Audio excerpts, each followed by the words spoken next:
মমতা বন্দ্যোপাধ্যায়ের ভাষণ supreme court প্রসঙ্গে।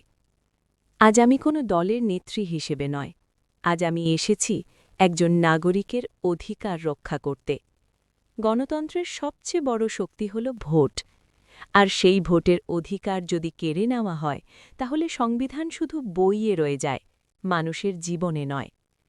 আমি সুপ্রিম কোর্টে গিয়েছি কারণ আমি দেখেছি গরিব মানুষ, শ্রমজীবী মানুষ, পরিযায়ী মানুষ ভয় কাঁপছে। আমার নাম কি ভোটার তালিকা থেকে কেটে যাবে? আমাকে বলা হয়েছিল ২০০২ সালের ভোটারদের তাদের সন্তানদের কোনো সমস্যা হবে না, কিন্তু বাস্তবে নোটিশ যাচ্ছে, মানুষ হয়রান হচ্ছে।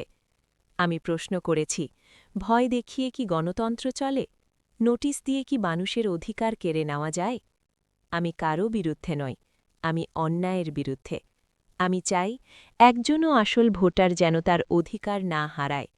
এই লড়াই রাজনীতির নয়, এই লড়াই সংবিধানের, মানুষের, গণতন্ত্রের। আমি বিশ্বাস করি সুপ্রিম কোর্ট ন্যায়ের পক্ষে দাঁড়াবে, আর যতদিন দরকার আমি মানুষের অধিকার রক্ষায় লড়াই চালিয়ে যাব। জয় হোক গণতন্ত্রের, জয় হোক মানুষের অধিকার।